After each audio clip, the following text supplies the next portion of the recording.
Good afternoon for 4 News Now. I'm Rob King. Welcome to today's kxly-plus Daily Rundown, where I take you through some of the top local headlines and give an inside look as to what the 4 News Now team is working on today. Let's start with a look outside. It's fortunately cooled off a little since yesterday, which is nice, something we've been looking forward to.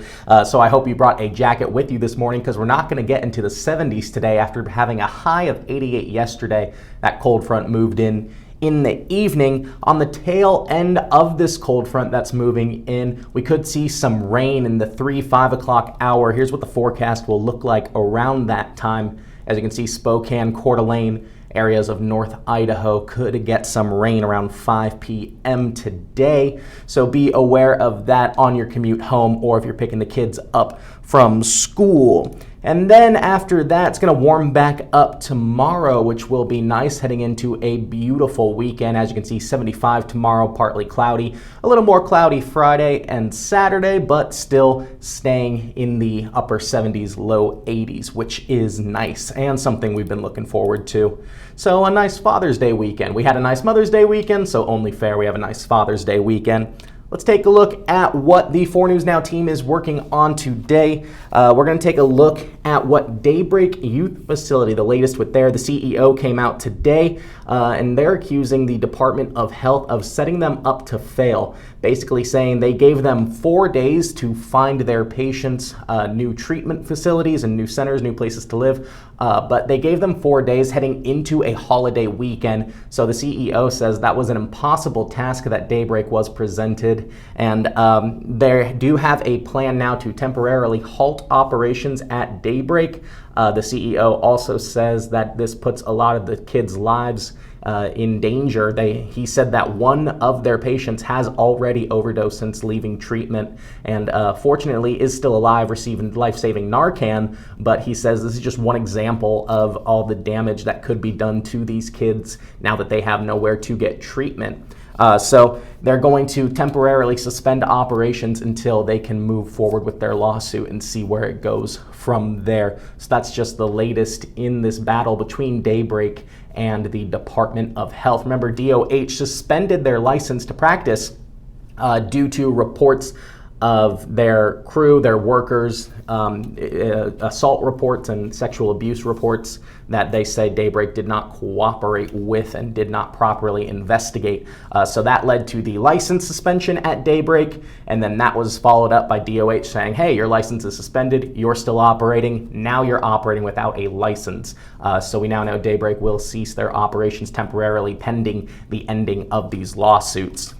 Also this morning, North Pines Middle School in Spokane Valley was put on a brief lockout this morning. Important to note that a lockout is different from a lockdown. The lockout just means all the doors are locked, but it's a secure and teach, so classes still continue, teachers still go about their lessons, and the students continue to learn.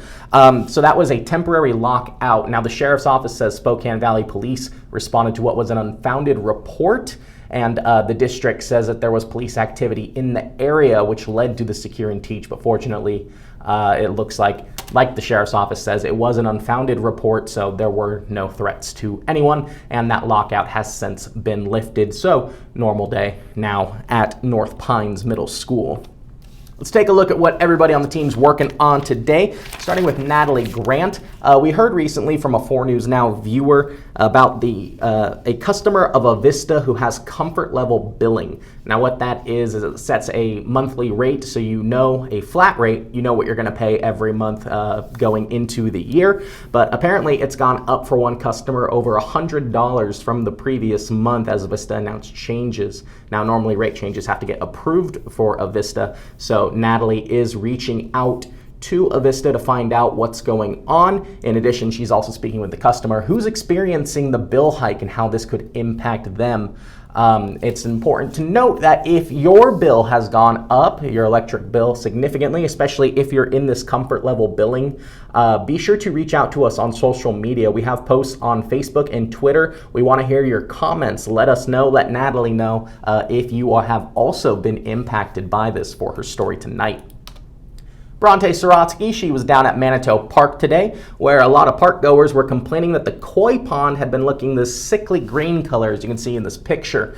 So people were worried naturally for the koi's safety in the pond, but according to the park officials, the pond was having some technical issues. They were having an autofill issue with how the water gets filtered in. Also, their UV light went out, which can kill some of the bacteria in the pond.